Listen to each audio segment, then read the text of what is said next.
Gatha, Spentamainyush comes to an end with Yasna 50.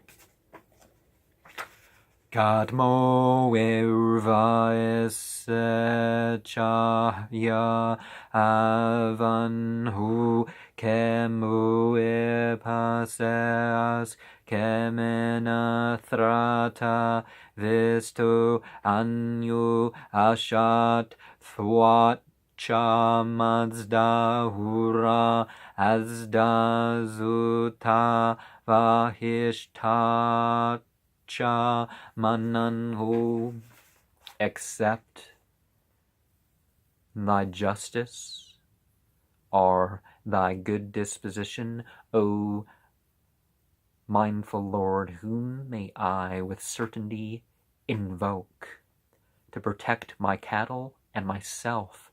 On what help may my soul count? Verse 2. Gatha Mazda Ranyos Geratim Gamisha Suit Yahim Mahmaye Yastravitim Stoeus Yat Erezegis Asha Pavurushu Varepish Yasu Akastangmanisha Dathem Dava. How mindful might one seek a fortune-bringing cow if he desires both her and the pasture, by living justly among the many men who appreciate the comforts of the sun, by settling open lands to be acquired, ox settled down as a clever man would do, cleverly, or to be acquired or settled down as a clever man would do, cleverly, or which may be given as gifts. And the merit, well, certainly the interest of the civilization at hand would be why certain verses would end up as such, but let's go on. Verse 3. Achida mae mazda shanheti yamhuek shatra bahucha choisht mananha yanas huis ajanha veridayata Yamnas dishtam gaetham dragvae bakshyeti. But through justice it shall be. O mindful Lord, he this of what the good taught him with good disposition and power, and who, through the vigor of compensation, is the nearest estate which the wicked may share for some time. Remember, we are in the lowest world, but we don't look at, oh, they have a lot, so they must be justified.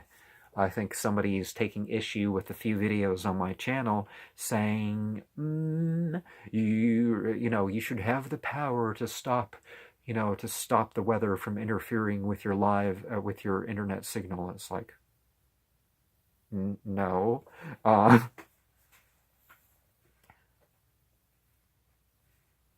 Verse 4. Advaye yazaye stavas mazda ahura hadasha vahishtacha mananha kshatracha yaishostainhat apethi akare aredring demane garu serashanem. Thereupon, when the wisher stands upon the path leading to that being opened, then I will hear. The faithful towards their dwelling of praise, and I, praising you, O mindful Lord, with justice and the best disposition and power, will worship you. Look at that. When you translate things, and you're not just sending things out in like an email message or a tweet or something, don't do this. Don't have so many parentheses that it makes it very hard to read. Like the one Saudi translation of the Quran, that was just, and some of the things in the translations, make it clear what the translation is. Verse 5.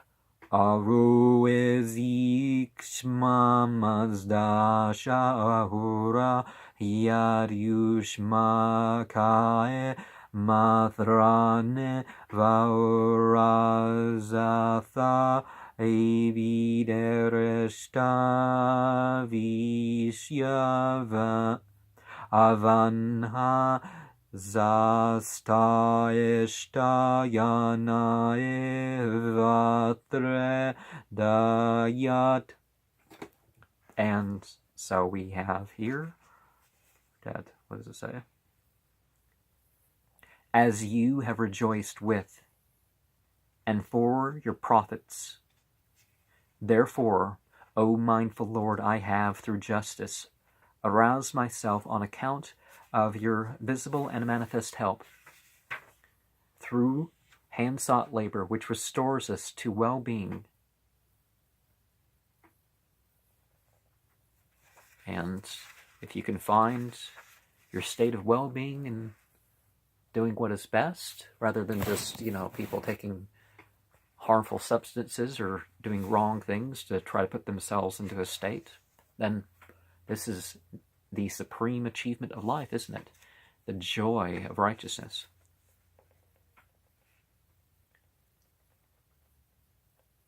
Verse 6.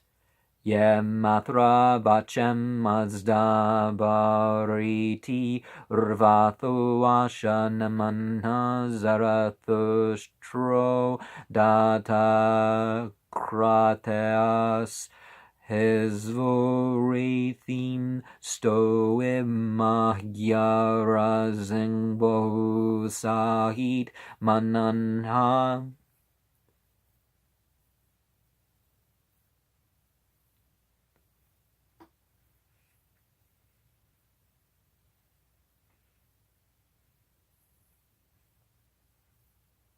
Who through reverence am the friend of justice, and who give direction to the settlement through my tongue, O mindful, that may raise up his speech in a word, and with good disposition may teach the commands of my understanding. Yeah, all over this translation, it's learn how to use a footnote. When I use, so verse 7, Adveya jazavishyang arvatu jaya esperethus vahmahya yushmakaya mazda shangrang vahumananha yais azatha mahma yatavanha.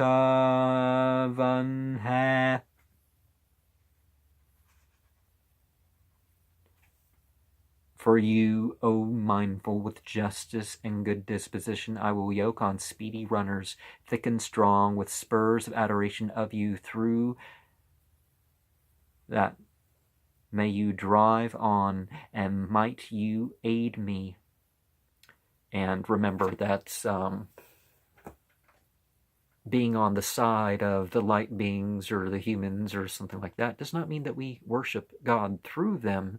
We worship through interaction, but not through invoking and that sort of thing.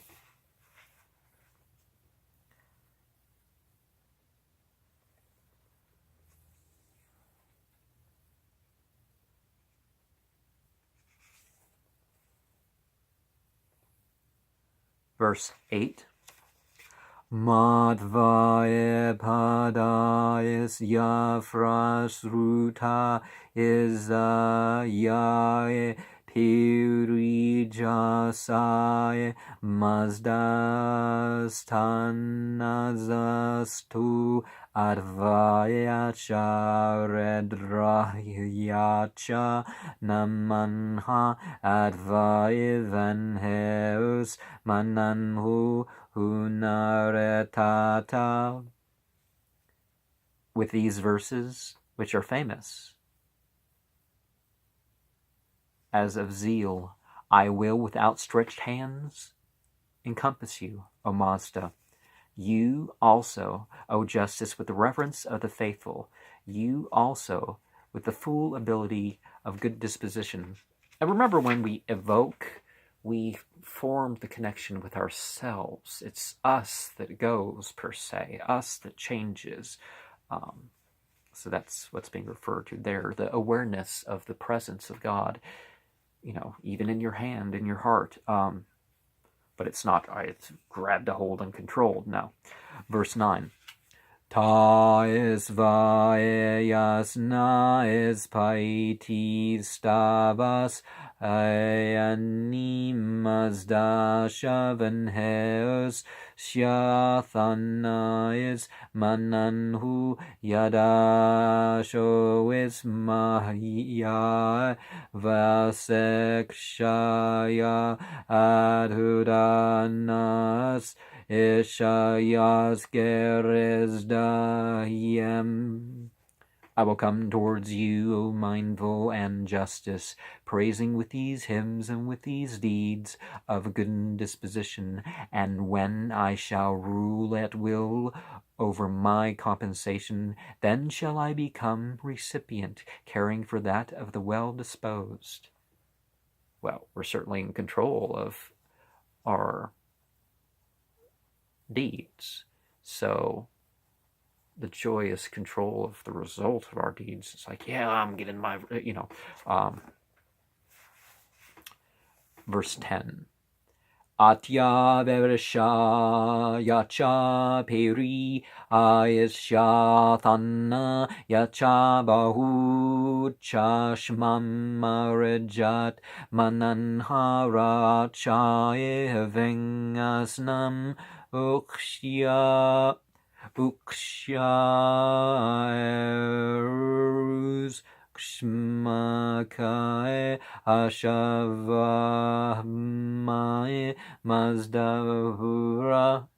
Thus, whatever deeds I may have done before, and whatever interests the eye through good disposition has, the lights, the sun, the dawn, all of these, O mindful Lord and Justice, exist for your adoration. Verse 11. Advestata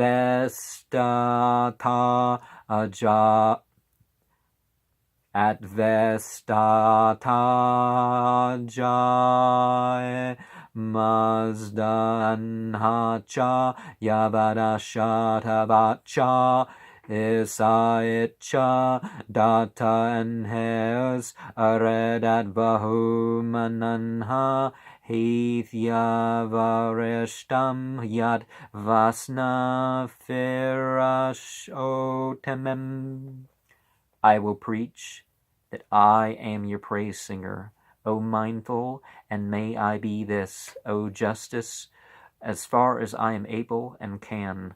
May the Creator of life, through the help of good disposition, prosper whatever genuine work is most suitable to His will. And let's close with some more of the higher criticism of the Gathas, and I'm actually not Oh. He was no innovator, for he frequently infers the pre-existence of some of the cults. Our question, therefore, narrows itself down to what is most likely to have been the original interpretation of the Gathas. The moral euhemeristic are objective polytheistic. But we might ask, was any euhemerism ever original? Surely not, for interpretation presumes the pre-existence of its facts. We may therefore conclude that the objective polytheistic interpretation of the Gathic divine names may have been more original. This would seem all the more likely that it would yield a solid basis from which to distinguish the two great efforts of Zarathustra against polytheism. So if he's opposing polytheism in a way that Christianity never did, how is he polytheist? Oh, because the later cults started worshiping all the angels and saints and all that sort of thing. Again, it's a weak argument. To superimpose a supreme monotheistic divinity, Mazda, to spiritualize away every euhemeristically the earlier entities, wherever convenient, are advisable. Our problem receives a strong illustration from Greek religion. Euhemeros and the Stoics found moral mysteries in the questionable Homeric stories about the entities. Fortunately for us, these occurred within comparatively historical times, so that we may assert without much fear of contradiction that to Homer himself those childish stories appeared as objective as they no doubt seemed to his childish contemporaries. In the matter of the origin of religious ideas, we should therefore not seek any original spiritual idea, but rather some ethnological or historical fact, with which, at times, its spiritual interpretation may have coexisted. The origin of the Gathic monotheism illustrated. Having concluded, therefore, to the entire propriety of an objective interpretation of the Gathic pantheon, we must turn to the allied question whether Zarathustra created the subordinate entities and placed them beneath an already existent supreme entity, or invented a supreme entity over an already existent pantheon by a hierarchical method, subsuming the old manifold under the new unity. More like a Tawheed sort of doctrine. Tawheed being an Arabic word. Comparative religion has, again, an example of how such changes actually occur. When, on the return from the Babylonian captivity, the high priest, Joshua, established the full ritual law, its searching severities aroused deep and lasting, even if subdued, resentment. Well, a text from 1,000 years later, making some of these claims, some of them closer to that period, it doesn't, there's questions. This led to malicious reflections and criticisms of the scriptures attributed to the giver thereof. The result was a realizing discovery of its many apparent moral crudities, and the conclusion of the Minim are Jewish heretics, that the law was bad, and that the scriptures were inspired by a God morally imperfect. See, when there's problems with transmissions, let's not go to those lengths. The Orthodox Jews answered by closing their eyes to the apparent facts that all could be done in that uncritical age, and reiterating firmly that the deity of the scriptures was good. The uncritical Minim therefore had to choose, losing all faith in the biblical divinity or their faith in a goodness and morality. What do? They elected a third course. They superimposed a good supreme deity above the misunderstood prima facie crude Jewish creator.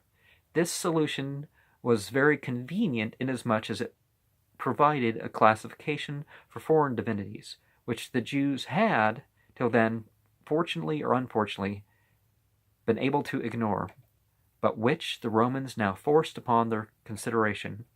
Indeed, the solution would have carried the day, but that Christianity arrived, and with sublime instinct refused to bate one jot of its faith in the divine, which was, just as polytheistic as the Romans. And but they didn't want to call it was monotheistic because they didn't want to admit that. While introducing the intellectual discipline which solved whatever real problems there were by regulating the responsibility for any apparent crudities to where they properly belong, the imperfections of the divine spirit's instruments, human failures, a lot of them intentional, apparently, even if you look at what the Bible has to say about it. Don't trust, the Hakahanim, always the enemies until, Judaism is established as a historical entity first, and then later in the second book of Maccabees as actually something that people said, and then it was, okay, now we have to trust whatever the official writings and interpretations are. There was questions before, and there were many cults. Again, there was never one Judaism, even both before they called it Judaism and afterwards. The historical development shows that if Zarathustra attempted to cure the polytheism of his day by superimposition of the supreme, he did nothing unnatural, unexampled, incredible. How could it have happened that his followers were known as Ashavans and not Mazdians, as from the supreme whom he proclaimed, unless they had previously been known and recognized as partisans and worshippers of Asha? Zarathustra's insistence that Mazda is the father of Asha, 47.2, now appears in its true light as a political introduction of the supremacy of Mazda to Ashaist. Later, the Gathas, these subordinated so-called divinities, were regularly organized into a coherent group of 7 bountiful immortals, or Ameshaspens, which term may not unfittingly be rendered archangels, but occurred only in the latter times of the Haptung Hadi, Yasna's 35 through 42, and this idea should not be reflected back into the Gathas, forming an anachronism. 4. Ethnology fixes the period of certain Gathic ideas. Let us take a glance at the Egyptian pyramids. It is not so very long since the Egyptian pyramids were looked at with awe as unexplained mysteries, testifying to some mystic knowledge and power of prehistoric races. When latter pyramids were discovered in Yucatan, it was supposed that they were built by immigrants from Egypt, but gradually it was discovered that there were pyramids everywhere, and that many of the so-called pyramids were no more than the Stone Age's facing of hills, and hence seems to have been no more than mounds more permanent than those of the mound builders, and the discovery in Egypt of remains of the earlier periods of the Stone Age support this. Just like the pyramids of Egypt, the Gathas can never receive their true interpretation until they are withdrawn from their splendid isolation and are compared with the facts and customs of the period in which they originated and were changed and revived and that sort of thing too. Zarathustra's great solicitude for the cow will not be interpreted as humanitarianism so much as the establishment of a settled pastoral community. The uncertain word maga, which Bartholomew 1109 renders as a covenant or secret religious society, will only remind us of that Diogenes Laertes and Herodotus supposed the word Magi was the name of his tribe, which its gifted son turned into the appellation of priest and wonder workers, enshrined in our modern words, magic and magician. But whence did the tribe get its name? Perhaps from Maga, a hole. If Zarathustra, according to Yasna 50, led his fellow tribesmen out of some dark ravine or cleft, into open agricultural lands. This would further agree with the interpretation of Zarathustra's social significance as that of the worldwide change from nomadic to agricultural or pastoral society, and, in those earlier days, as it should also be more realized in our own days, social and religious problems were inseparable. The demagogue was ipso facto a prophet. Social economy was discussed in religious terms. Social need furnished the steam, while the religious zeal acted as a guiding lever of progressive civilization. And I guess we'll continue with this later. Krishna Thrau Hurahemasta Ashambaha Kamnamasta Ashambaha.